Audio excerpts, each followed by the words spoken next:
an Unspoiled Network podcast. This is Spoil Me, covering Wintersteel Chapters 16 and 17. In these chapters, we get to see Yerin fight, but she doesn't handle her blood shadow super well, unsurprisingly.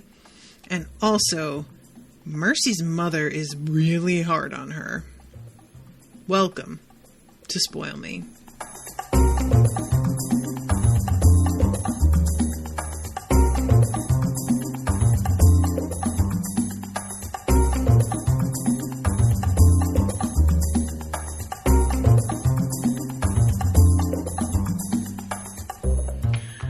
Welcome to the show, everyone. I am Natasha. Thank you very much to Andy for commissioning this episode, and welcome to everybody in the chat.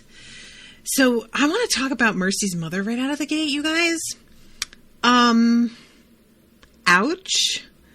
I don't know why I thought she would be cooler about the whole thing, but I did, and she wasn't.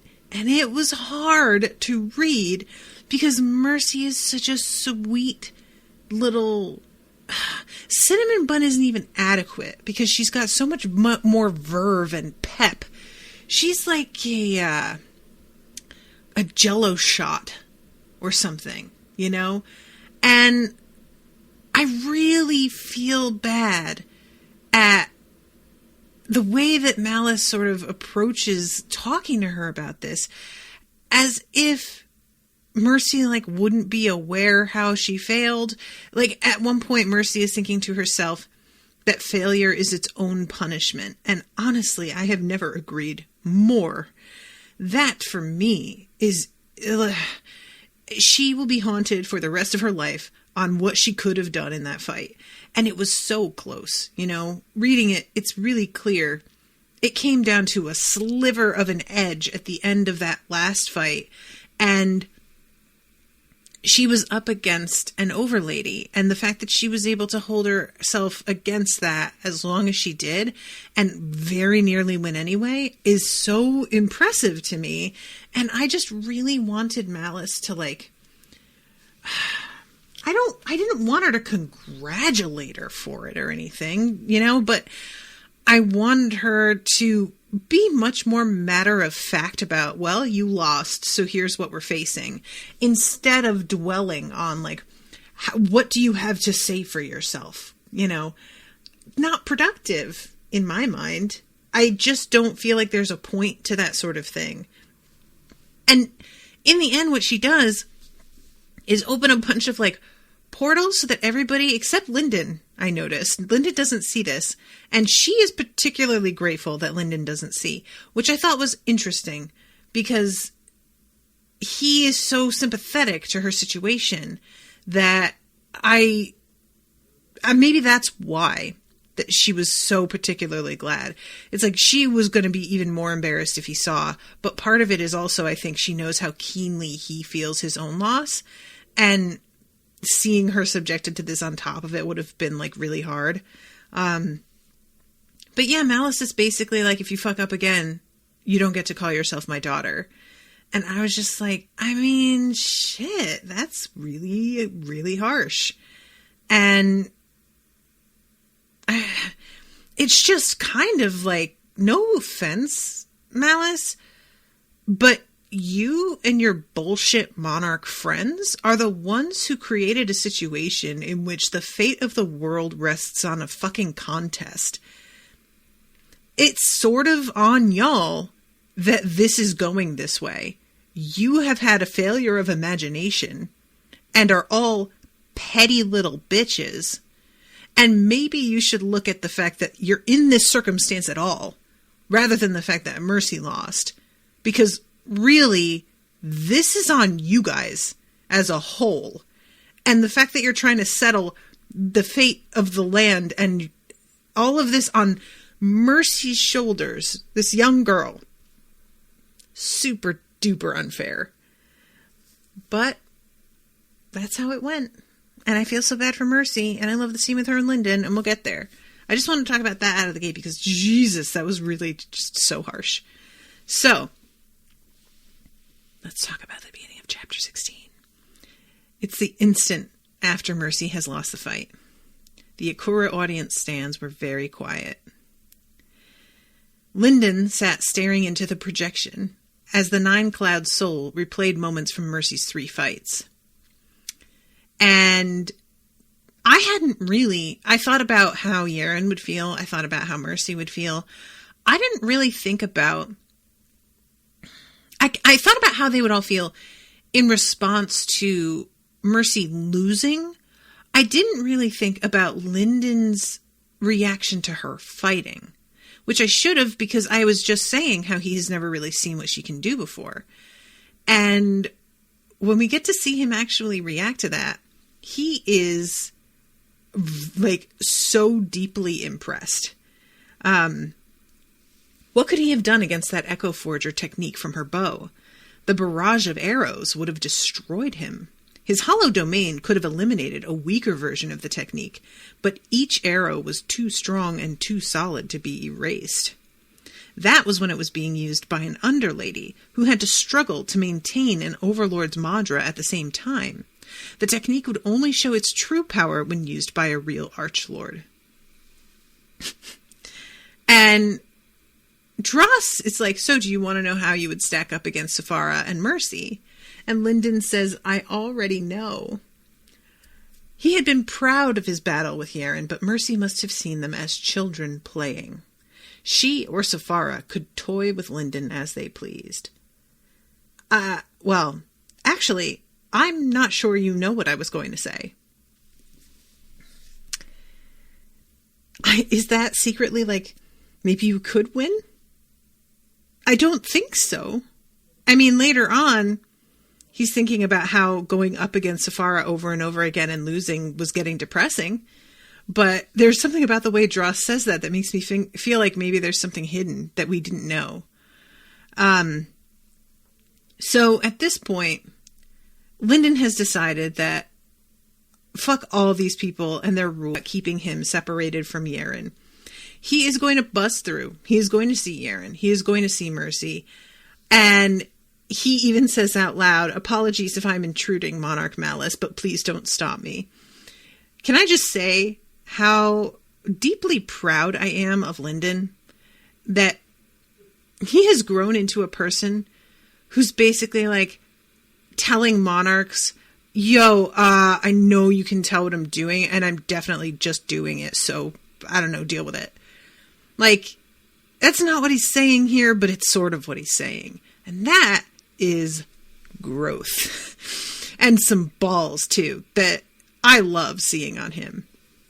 And we have Shamiara, who notes that he's, like, breaking in and is about to do something, and Malice clearly pushes back, and she's like, fine. And he goes in. We jump to Mercy, who comes out of this and just says, sorry, I messed up. Fury himself put his hands on his hips and laughed. What are you worried about? You fought your hardest. I wish I'd had any competition like that. He was forcing it. Mercy and Fury had always shared certain similarities, so she could read him better than most. He was acting carefree for her benefit. But she appreciated it, so she smiled for him. I almost had it. Charity, for her part, says it was never fair for you to worry about this. Thank you, Charity. At last. And Mercy is like realizing that they are trying to make her feel better because there's just not a whole lot else to be done. Obviously, Malice is not of that opinion, hence her name. But yeah, she's like thinking about, in a way that's very rational here, about what this means for them all now. It won't be too long before you can lean on me. I'll keep working hard. And they leave, and here comes Linden. I love this. Did you break in? Well, I just wanted to talk to you. Thanks. I guess it's up to Yerin now, huh? I'm sorry, he said simply. For some reason, she hadn't expected that. "I know," he began, but caught himself. "Well, I can't say I know how you feel, but I know how I felt." Tears welled up in Mercy's eyes. "I wanted to win," she said at last. "I know. I tried really hard." "Yeah." Her tears were coming more freely now, and she leaned into his shoulder. "Just give me a minute, okay? My family, I can't." She couldn't talk to her family like this. How could she? She'd let them down. If anybody had a right to cry or be angry, they did. After a minute or two, she realized she was leaving a mess on Lyndon's outer robe and pulled back. Oh my God, you guys, this is such a good moment and I loved it so much. There is nothing like failure, man. When you wanted something really bad and you did everything right, you know, and it's just so up to fate after a point. And like, you can really, truly do it all the way you're supposed to. And it doesn't matter in the end because there are just too many factors outside of your control. And especially when it's something that's this close, you know. And when you tie all of your worth to success, failure is so much harder to take. And Lyndon knows that. And it's really interesting to see Mercy know that. Because as we know, her whole advancement to Underlady was, I want my mother to be proud of me. And now she, like, this is like a nightmare. It really is. It's weird, actually, thinking that about how each of their things is something that they're sort of dealing with right now. You know, she has disappointed her mother and her whole family. Lyndon is the only one who didn't make it into the top 16. He did make it into 16. Top 8? I lost track. And Yerin wants to be able to, like, protect and care for all of the people in her life, but she is being, like, kept separate from them, you know? And not really able to do much for them directly at this point. It's just sort of playing into a lot of the things that they are most worried about. So yeah, I feel so bad here. So then we go to Calan Archer, and he is about to fight Yerin. And he has studied her techniques and her abilities a lot. And he is pretty confident that despite the fact that she's very good, he will be able to beat her if he plays this right. It was interesting being in his head because a lot of times with these characters off to the side, I really feel like I get a sense of them pretty quickly and understand their motivations and who they are. Calan is one that I don't feel that about. It's rare that this happens, but I feel that he seems like ordinary enough that there isn't anything particularly distinctive about his personality that stuck with me. Just really a sort of focus and what's the word I want? He's very practical and seems to come at things in a level-headed way. But I don't have a great sense of him and what drives him beyond really like knowing that he had to take what he could get in order to advance. He's not doing this on behalf of anybody. He had always been a talented sacred artist, but great schools and sects and clans lived in their own worlds. He had earned his way up to the top of his generation on his own, and he would win this tournament for his own sake. After poring over the records from Yerin's fight against Lyndon, Calan had a good idea of her capabilities. She was impressive, certainly, but he could win. So he heads out there, and there's like all of these clouds, flashing lightning, and these giant swords. And he walks out with this sort of confidence and a bit of caution, staying away from the giant blades, because he knows based on her endless sword that alone, like being near those, could kill him. And Yerin is showing her nerves more than he is. Sort of doing like this athlete thing where she's like hopping and twisting her neck and shaking her hands out, you know. Calan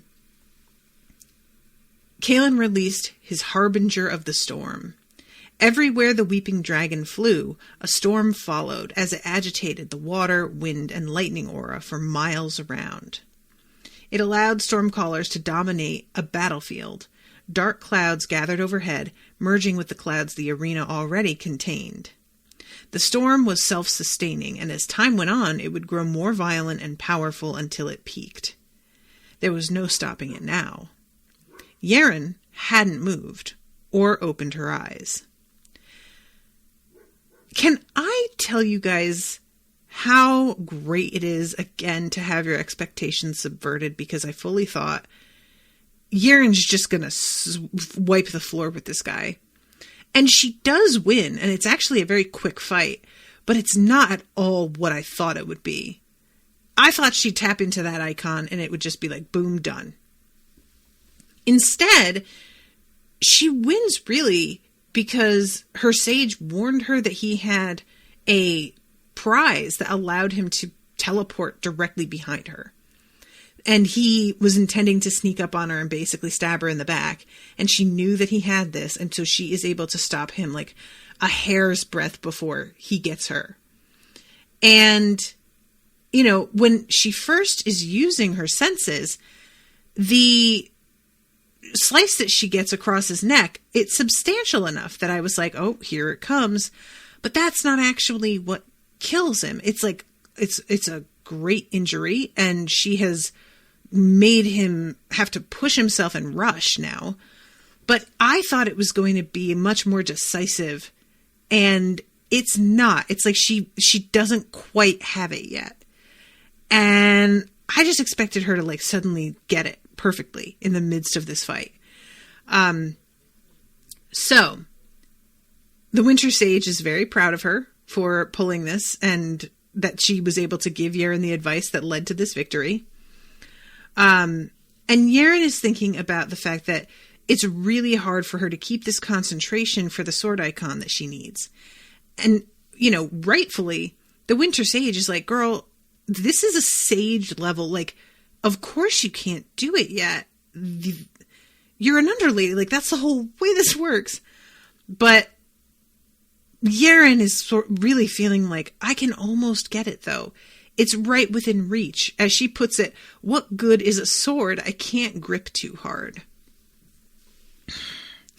It's tough because I think that's what happens when you are shown an ability or like a tool that is so far beyond where you're at right now that even if you know technically it's not appropriate for you quite yet, you want it now. You know, there's no getting that out of your head. And I really understand her feeling this way. Mercy, for her part, is just like, dude, you won. Why are you even like overthinking this right now? So then she goes back out there. Lyndon stumbles in right before she goes out just to give her some, like, you know, moral support. And the Winter Sage screams at him, what if you distract her? Oh my God, I love Yerin. She tells Lyndon, she sounds the horns at every breeze. This is where you should be. There were tears in the Winter Sage's eyes, and Yerin couldn't tell if the woman was hurt, or worried, or proud. Yerin found no point in trying to figure out the source of the sage's tears. I think that's smart. This lady seems to get worked up very easily. Maybe you don't necessarily need to know every time what it is that's getting to her, you know? And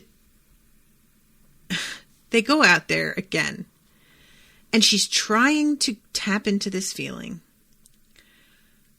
She kept her eyes closed, using only her perception to guide her to stand opposite Calan.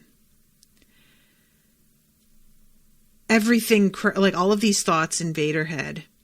She stopped watching herself, sensing everything else. It was hard to escape her panic. This went against her every instinct, but she stretched out to the world around her as she had when she was advancing to Underlord. A striker technique blasted toward her, and it took all her willpower to stay still. Someone's sword madra sliced it apart. Did I make it? Maybe this was what it felt like to succeed in manifesting the sword icon, like she was feeling someone else fight instead of herself. The moment she had the thought, she knew it wasn't true. That sword madra had a source, and it radiated the power of blood. And she opens her eyes, and the fucking blood shadow is out of her and sprinting after Calan. You guys, I can't tell you how much I hate this new ability of this blood shadow to just bounce up out of her core whenever it feels like it. Oh my God, no. Absolutely fucking not. I just hate it. And I really think that what Charity says later is correct, and I was saying this before. The way that the Winter Sage reacts is, in my opinion, the root of the problem. She is having the same sort of reaction that Yerin has had this whole time. And it clearly stems from a contempt and a misunderstanding that I think were Yerin to move beyond this, she would be able to find a means of not even necessarily controlling. I feel like controlling is too strong a word, but cooperating with this thing and having a sort of symbiotic relationship instead of it being a parasite, which is what the Winter Sage keeps calling it. Yeah, I don't know. I find it telling that as soon as Yerin stopped feeding it and stopped acknowledging it and trying to simply like keep it in her core is when it began to manifest the ability to break out and do whatever it wanted. That feels like it's totally linked, you know? And when she opens her eyes and realizes that this thing is out here fighting and that it looks more like her than it did, it had looked all red. And now it's got white teeth. Her, let's see, I'm trying to find, her skin was still tinged pink. And she had ruby eyes and bright red hair. But she's beginning to take on a definition that she didn't have before in terms of color. And that's interesting. Like, is that due to the treasures that she ate? Because I think she did while she was like holding the bunny. And that might be what pushed her up to the next level there. Here it is. The blood shadow was trying to cheat her out of a chance to advance like a sage. Or it could be the means for you to do this. Just, you know, I get why you feel the way you do, but you don't really know a lot about this yet. So she pulls on the connection to the shadow to try and get it back, and it stumbles and turns around and pulls at her. Ooh. Yikes. That is alarming. Yerin stumbled this time, her madra faltering in its cycle as the shadow regained control and continued cursing Calan. Rain began to fall as his ruler technique spread a storm over her. For a moment, she was frozen in indecision. Should she stay and try to recapture the feeling of the sword icon, or should she join the fight and push to win however she could? Win however you can, literally. This isn't like the time. I understand why you think it's the time to try something new and try and like advance in this very specific way. But everything is riding on whether you win this or not now. And you just have to get there. Just stop, focus, you know. So she bent all of her Madra and soul fire to the binding within her sword.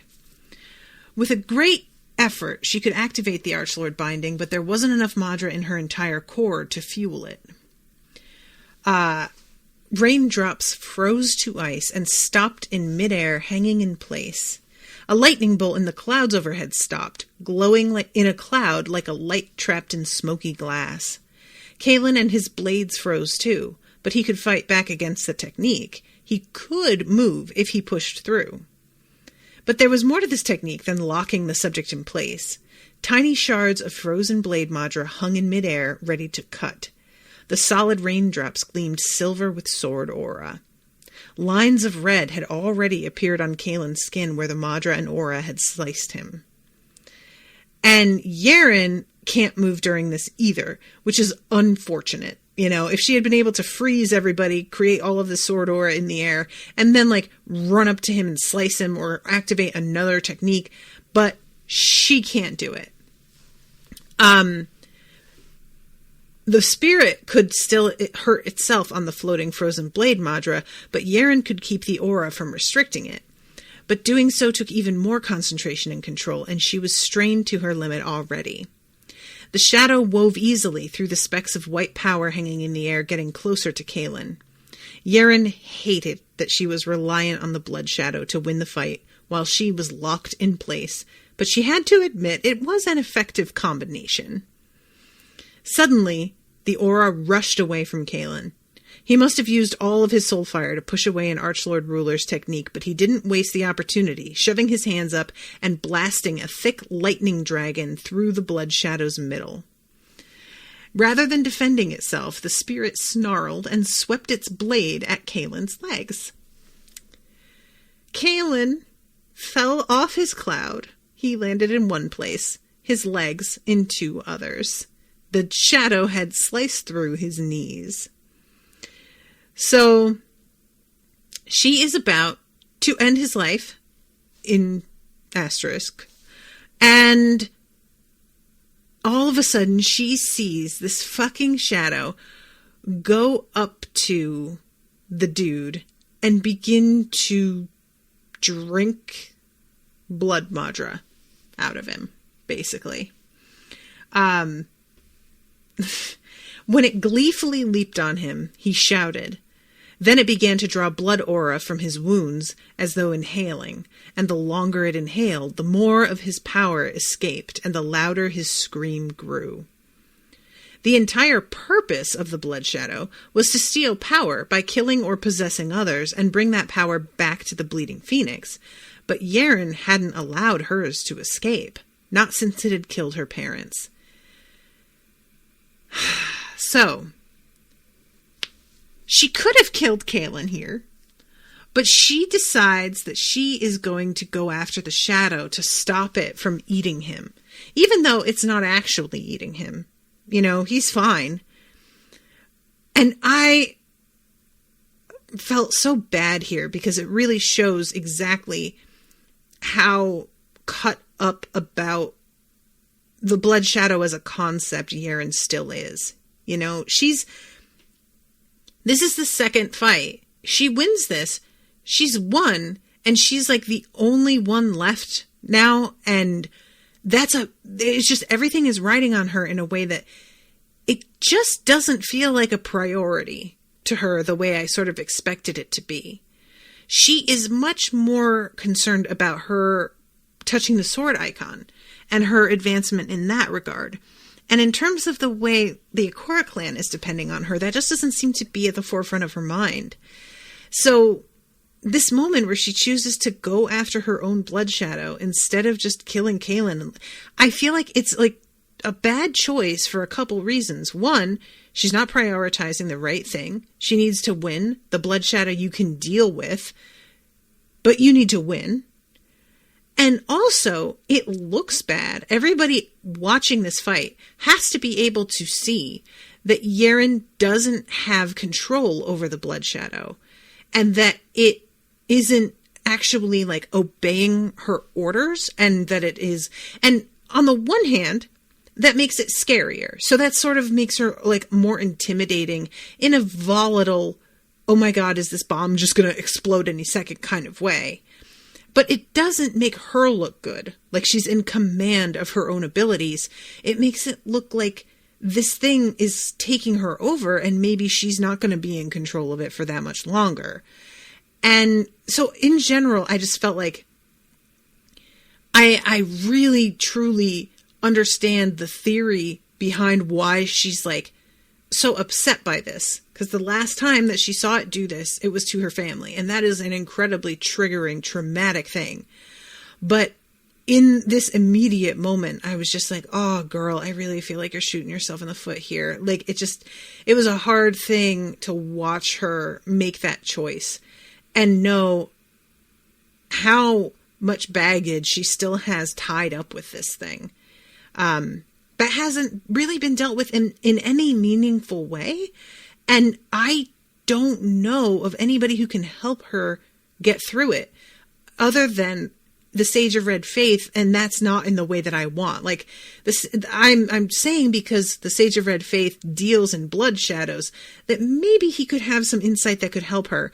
But obviously his priorities are going to be all fucked up and not actually what she's interested in. But I just don't, what she is dealing with, it's not even, as far as I can tell, like Yan Shomei has a similar thing going on with her blood shadow. It's manifests as like this weird rabbit wolf creature. Yerin's is very specifically a reflection of her for reasons that still for me aren't entirely clear, because the first time that we ever see it manifest looking like her is after or during, I guess, the fight with the blood shadow, Bleeding Phoenix, when Linden is trying to help her and Yerin is desperately trying to like hold the thing inside, and Yerin is about to sacrifice himself potentially to pull it out of her.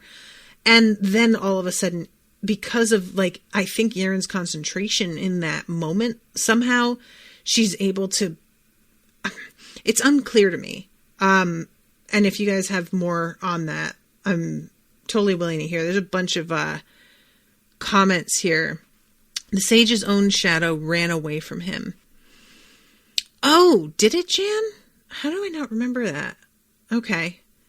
Huh. So yeah, he doesn't know what the fuck he's talking about. I guess he's not the guy to go to for advice then. So yeah, this comes down basically to a fight between her and her own blood shadow more than Calan. And finally, she like returns her attention to Calan at the last second. But for a second, I was about to be like, are you going to be so busy dealing with the shadow that he's going to sneak up behind you and get you? And because that was really going to be an unfortunate way for this to go down. Although it's the second fight, there would be a third one and she could potentially still win. I was just getting really, really worried about it. So Yerin's blow slammed the shadow's sword aside and split Calan into two pieces. Instantly, his body blurred into white light. His legs shone as they were taken away as well. In the moments after the Nine-Cloud Soul announced Yerin's victory, Yerin stared into her shadow's eyes. The blood shadow licked its lips and patted its belly. It was full.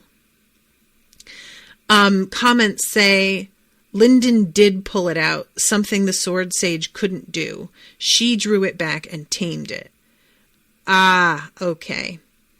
Mordecai says, yes, he wanted to separate them. They are not separate. Linden just let it out, didn't separate them. Okay. And the Sword Sage didn't want it out because it was uncontrollable. Interesting. Evil says, no, he fully pulled it out of her. Well, everybody, fight. All right, let's get into chapter 17. Linden asks Dross how he would do against Calan Archer, and Dross is like, you'd be fine. No offense, Calan, but not a problem. that made 2 members of the Uncrowned he was certain he could beat, but only 2. Zeal was a mystery, and Dross agreed. His brief rampage against Brother Aiken had astonished Lyndon before Zeal had succumbed to spiritual injury. Whether Lyndon won that battle depended on how much Zeal could express his power and how long he could stay whole. But the fact remained that Aiken and Calan were the only ones Lyndon was confident against. He wasn't likely to fight Saphara any time soon, and losing over and over to Dross's illusory version of her was depressing him.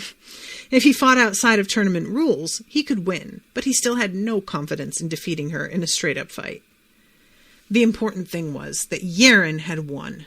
She had grown stronger, which he was glad to see, so now she would enjoy the prizes of the top 4, and she was the only hope remaining for the Akura clan to win pennants. Now they would spare no expense for her. And this, of course, leads to him being like, I'm really happy for her, but she's going to get way ahead of me, and how am I going to keep up? Oh my god, I have to go back to Sky's Edge. I need points. And I'm like, dude, you're getting like J. Jonah Jameson with pictures of Spider-Man. Chill out. But he can't chill out. That's not who he is. Chill is not a word one would describe Lyndon with at all ever in his life. Oh, God. So Yerin comes out of into her waiting room, and she looks super miserable. And the instant she shows up, the Winter Sage is like, we have to seal the parasite. To which Mercy rightfully is like, what in the fuck are you talking about? That shit almost won the whole thing by itself.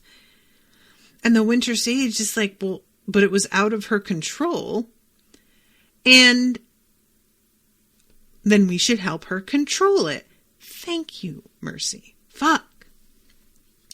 So Lyndon goes up to her because he can see that Yerin's super upset the way that this went.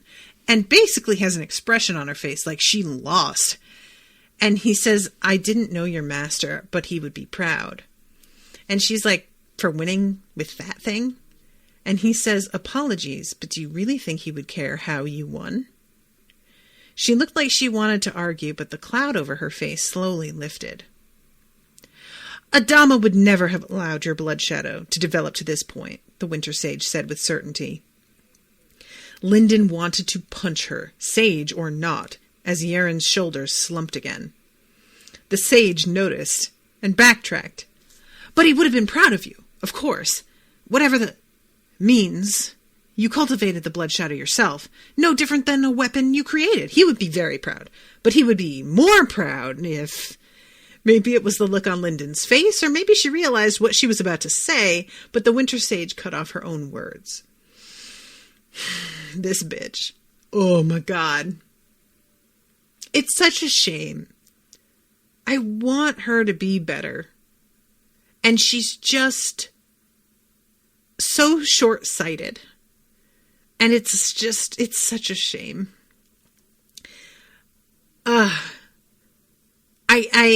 It's amazing that somebody who is so sensitive themselves can be this insensitive to other people.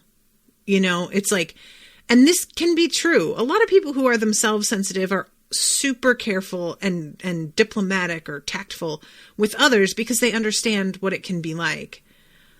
But some people their like emotions really have served more to make them increasingly self-centered. And I have known a couple of people like that where it's just all about them all the time. And while they feel things very deeply, and it's certainly real for them, it's not like they're putting a show on or anything, they don't extend that understanding to anybody else. And it's always so frustrating to run into somebody like that because they should get it.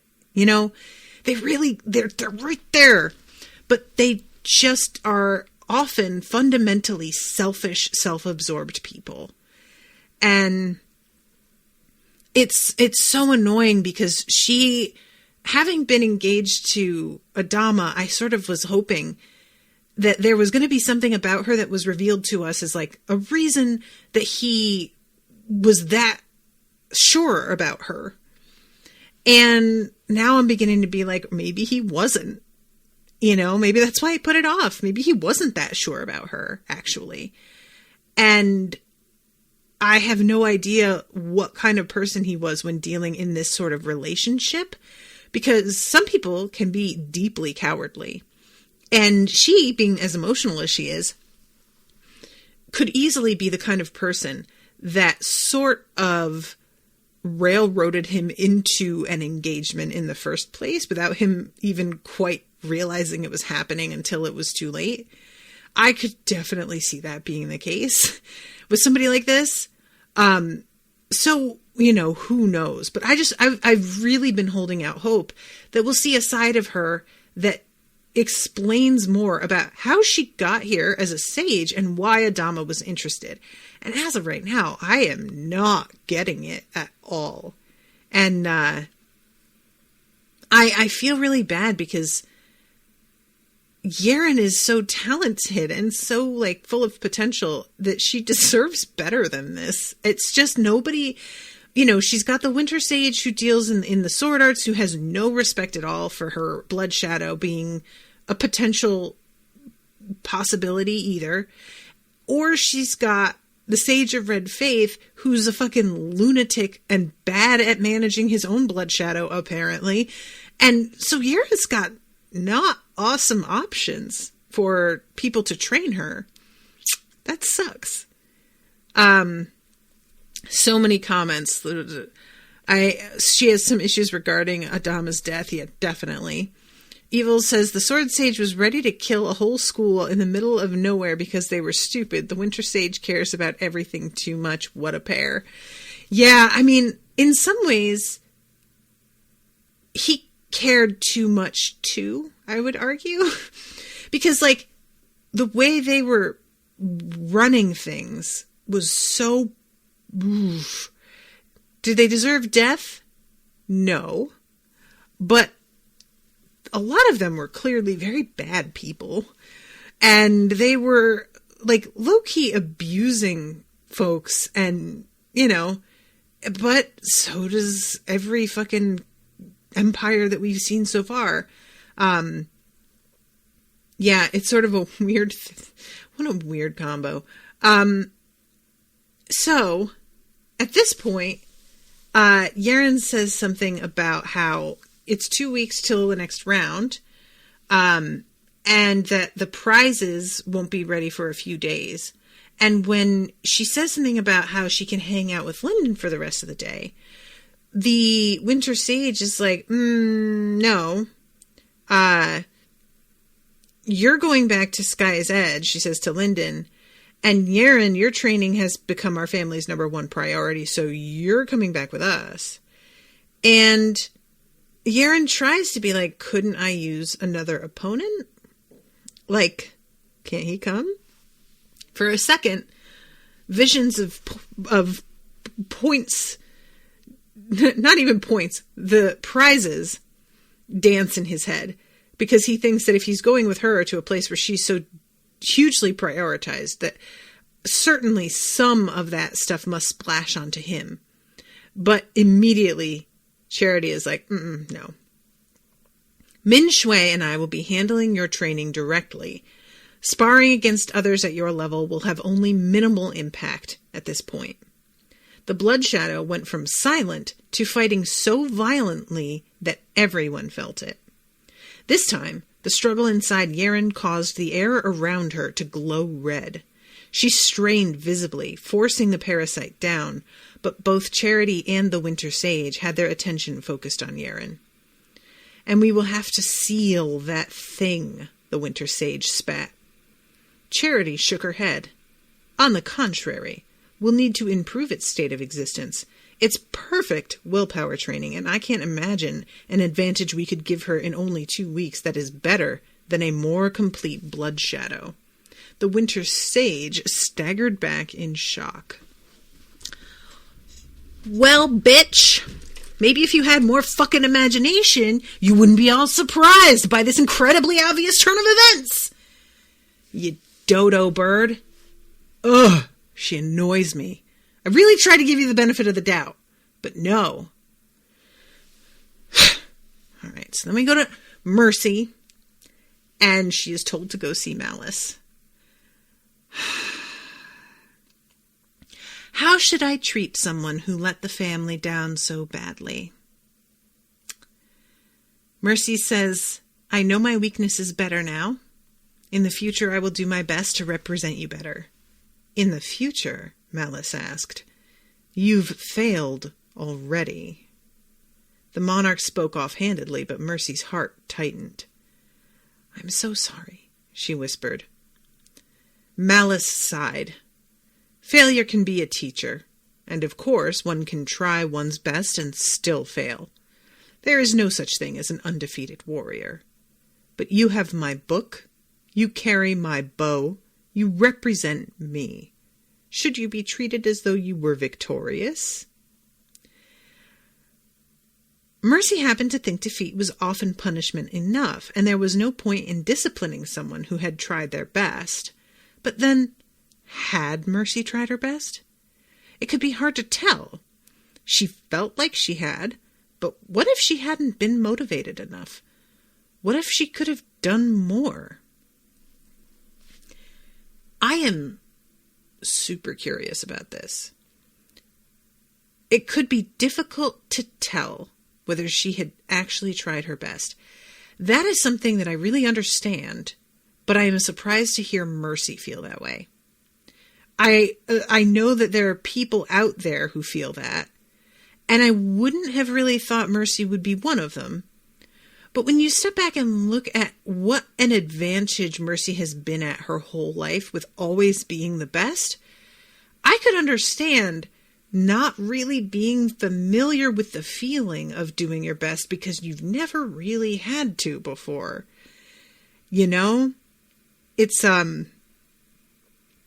one of the first episodes, I think actually the first episode of Community. The show, for those who don't know, is about a lawyer, Jeff, who they find out he's, been practicing law for years, and his firm finds out that he doesn't actually have a law degree.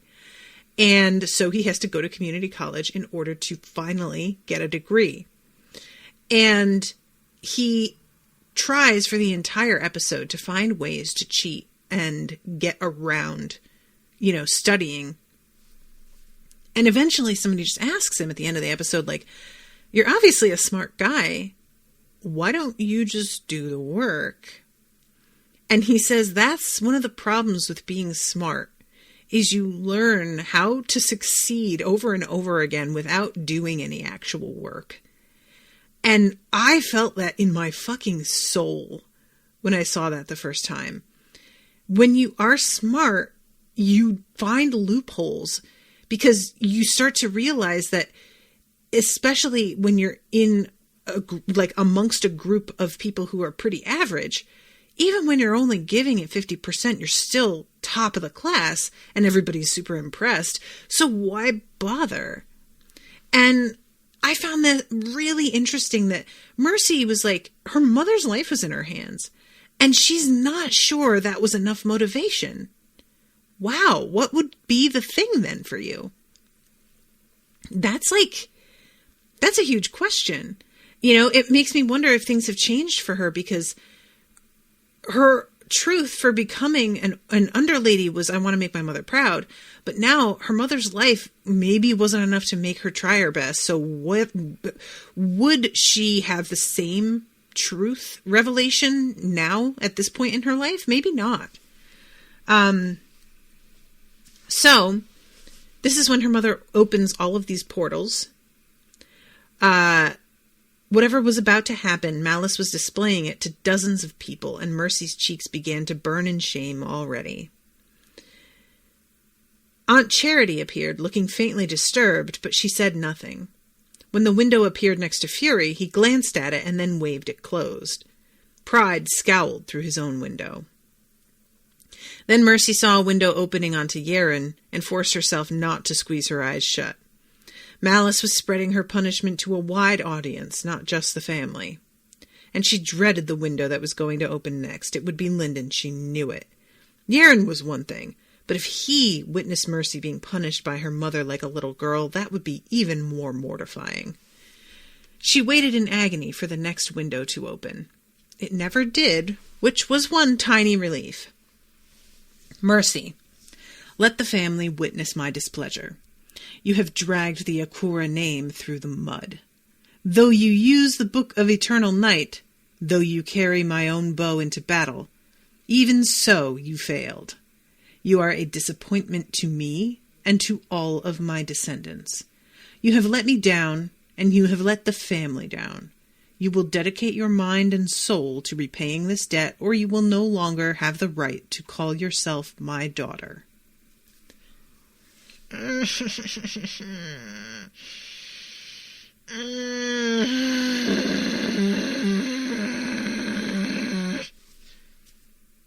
Thanks, I hate it. All right, let's go to Lyndon. He is traveling with Ethan and Mercy and Fury. And Fury hates Ethan. It's awesome. I cannot tell you guys how much fun it is to really love a character the way I love Ethan, and yet have so many people despise him and know that they are in their way right to do so. You know, like, we know there's more to Ethan than everybody is seeing. There's a bigger plan at work, but we don't even know what it is yet. We just have to trust that, you know, it'll be good. Nobody else really knows that. And so, operating with the information they've got, the feelings they have toward him are completely justified. And honestly, Fury being as salty with him as he is really fun, because we haven't really seen Fury angry, like, at any of our people. And it just gives us a different flavor, a different Fury flavor, if you will. So they're going to be traveling a ways, and it's still going to take, like, as it turns out, about 9 hours to get there, which Lyndon is surprised by, because it's really not that much faster than when he was traveling with Charity. But Dross has to be like, yeah, but there's 4 of us, so, like, it's very different. And Dross is like, I wonder if we'll fly over your home. With a strange rush, Lyndon realized they just might. They don't, but it is sort of, you know, these reminders that his home is out there, that he hasn't been back. I am very eager to see what's going on with Orthos and Lyndon's sister. All right, so they stop in this one place where there are, this is so wild. Miles across the desert, huge green stalks rose from the sand. They stood higher than Elder Whisper's tower back home, and at the top bloomed massive flowers supporting what looked like cities. If they hadn't been under such a time limit, Lyndon would have wanted a closer look. I think that is the coolest. I really, really want to stay here. I want to know what this is all about. So this is when Ethan brings his cloud ship up, and Fury gave him a sidelong glance that Lyndon would have called disgusted. At least you're good for something. Then he leapt aboard. He doesn't like anyone who gives up, for any reason. I got his mother's permission, but that doesn't mean getting everyone's approval. Ethan shrugged. Ah, well, I have nothing if not confidence in my likable demeanor. Lyndon suddenly worried if Ethan would survive all the way to Sky's Edge, and indeed, he does get tossed off this cloud ship on the way, because Fury gets very irritated with him. But, yes, he does make it. So, Mercy is sort of reflecting on her loss and what happened. And then Lyndon, it says he had been wondering about the dragon strategy. It was too expensive to transport a whole flight of dragons through space, so they would be making a trip across an entire continent. And why? They had nothing to gain from the Dread God. They couldn't even kill Fury in case Yerin won the tournament and decided to get revenge by using it on their monarch. So what were they thinking? When he asked Mercy, she gave a deeper, heaving sigh. It's like Northstrider told us. Dragons would rather burn a field to the ground than give their enemies a bite to eat. They have nothing to gain, but as long as we'll lose out just as much, they're happy to do it.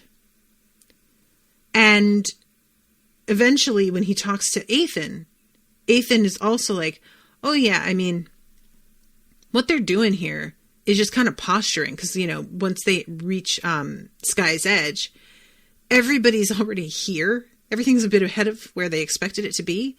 And Lyndon is like, why have they arrived? And Ethan's like, so that we know that they're here. So that they're like in place if they win and they can just fucking like lord it over us, basically. To which Lyndon's like, doesn't that seem sort of like petty? Why, yes, Lyndon. Have you been paying attention, my sweet summer child? 'Cause they are petty bitches. All of them. Yes, it does seem petty. Oh, God. I remember not understanding how petty people were. And what a good world that was in my head. The world is not that good after all. People are... It's amazing, honestly, the older you get, how much everybody is still acting like it's high school. Especially if you work in a bit like an office building or someplace where there's a lot of people that have to sort of, you know, cooperate together.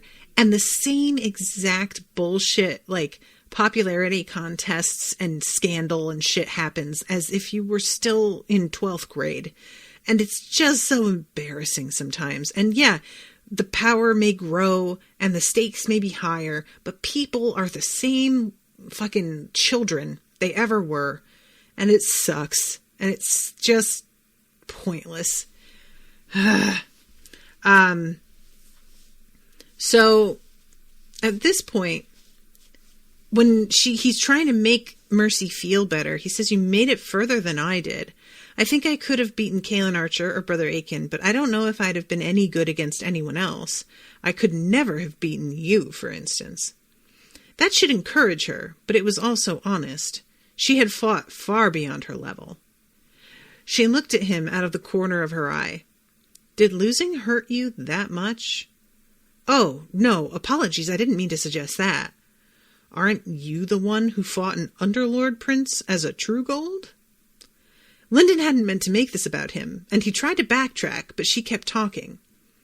I'm surprised to hear you say you could never win against someone. That's all. If I asked you to punch a hole in the sky, I thought you'd say, apologies, it might take me a few years. Was that how she saw him? Ethan and Northstrider had both encouraged him to think about himself from the perspective of others, so he probed a bit deeper. I don't see it like that. I try to do whatever I can, or whatever I have to, but even I know that sometimes there's no way to win. Mercy released Little Blue and turned to look him in the eye. Says who? When he didn't respond immediately, she continued, You look different when you're fired up to win and when you're not. Did you know that? Usually your face is like this. She scrunched up her eyebrows and firmed her jaw into an intense stare. And then, when you give up, you look like this. Her head drooped down, and she used her fingertips to pull her lips into a frown. Lyndon couldn't tell if Mercy was making fun of him or not. Is that true? Dross popped into existence in front of him. I'd say your face looks more like this. His mouth gaped open, and his one eye grew huge so that he looked like a shocked and betrayed child. And he projects an image to both Lyndon and Mercy. And he gets to see the difference between faces he's making in battle when he is, like, fucking on it and determined, versus the face he was making versus Yerin, for example, where he had decided he wasn't going to even try to fight and just let her win. And I really enjoy the description of it. There was no specific difference he could point to, but it was like a different person had taken over his body, like his soul had been brought back from death. The next one is a creation of mine, but I think it's even more accurate than a recording. That's Dross. Back in a small room in Moongrave, Lyndon faced Charity and begged her to let him return home. The details of this one were fuzzier, slightly different than in Lyndon's memory, but he could see the weakness in his face. Doubt, hesitation, a slump of the shoulders, a flicker in the eyes as he tried to think his way free. Nothing like the gaze of the man he'd seen before. Was this what Ethan had meant about seeing himself as others saw him? Would this lead to Overlord revelation? So, yeah, I find that really interesting. And obviously, bringing him to life, it's like this drive. I feel like the hunger thing, the constant desire for self-improvement has to be at the core of everything. So, at this point, Fury rockets to his feet and is like, okay, kids, we're about to get into it, so everybody get ready. And it looks really bad. The fight begins. The heralds hold back a lot because they can't just destroy everybody below them, but they can feel the pressure of the fight and like the, vibrations caused by it on the ship. He was starting to see the hundreds or so dragons flying circles around the floating abyssal palace fortress. And even that wasn't the end. A towering red-tinged cloud ship painted with a symbol resembling the bleeding phoenix obviously belonged to Red Moon Hall.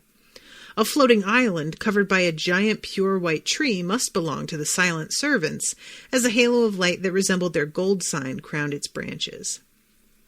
The Stormcallers were carried on a long storm cloud that drizzled a curtain of rain on the mountains surrounding Sky's Edge. A number of structures had been built on the cloud itself, so that it looked like they traveled with their entire sect. And Ethan is like, look, it looks bad. Our side is all still alive. They can't just come in and absolutely, decimate everybody. They have arrived so aggressively merely to express superiority and exert their confidence in Sofara.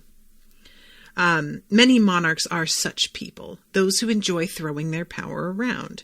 They would be certain that Fury can't fight them all, and even if Yerin wins the tournament, there are so many together that they can retreat without reprisal.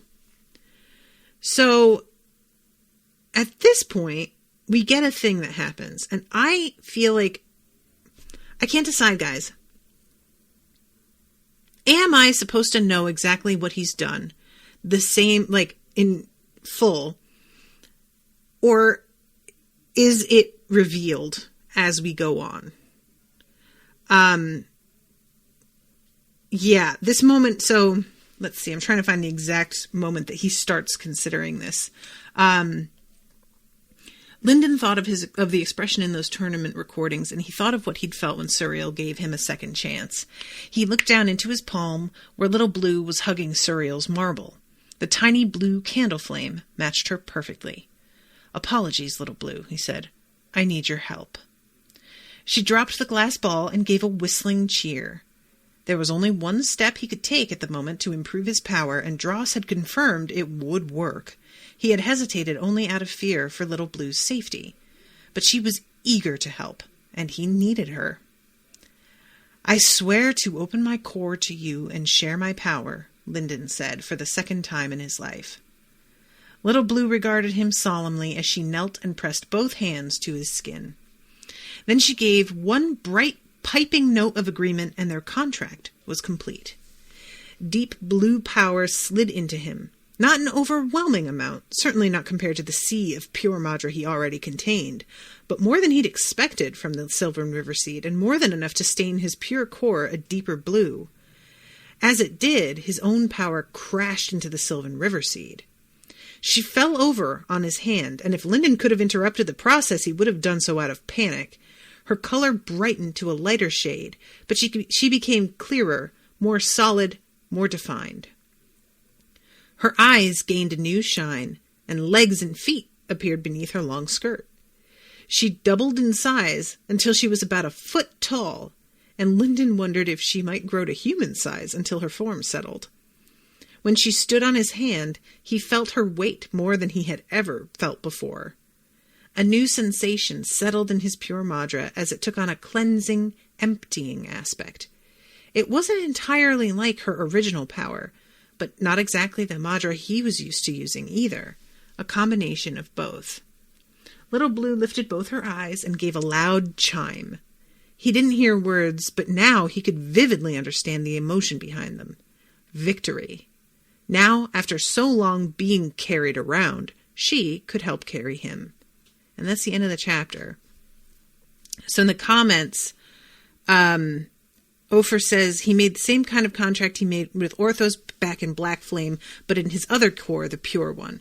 Okay, that's what I thought. I wasn't sure if there was like more to what happened than that, because, you know, with Orthos, it seemed like his connection to Linden helped with his sanity a bit. Just a bit. Eventually, Little Blue is like really one of the key factors. And, of course, Ghost Water and everything that they encountered there. But, I wondered if there, you know, because her growing and changing feels very like specific in a way that I'm like, am I supposed to know exactly what that's done? But I guess not. It's interesting that he didn't have to, I mean, I don't really remember exactly how he gets Dross connected to his spirit, but he didn't have to say he would share his power with Dross. It's not that kind of thing with him. So that's interesting, because it's not like core related. It's his mind, you know? But yeah, wow. Linden's got a lot of partners. He's got a lot of like beings attached to him. It's interesting. So, this will be interesting to watch. Evil says she gains advancement like the Blood Shadow does from Yerin. Yeah, I mean, I guess it's just so different because she's not a reflection of Linden the way that the Blood Shadow is. So it doesn't feel the same to me, even though I know that probably it is. Yeah. All right. Well, I'm over time as usual, so I'm going to have to wrap up. But thank you guys very much for hanging out in the chat with me. Thank you again, Andy, for commissioning this episode. Appreciate you. I hope that you guys have been enjoying the coverage. You all know I'm taking the next week off for Christmas, and I will be back to wrap up the book after that. So until then, happy holidays, and toodaloo, motherfuckers.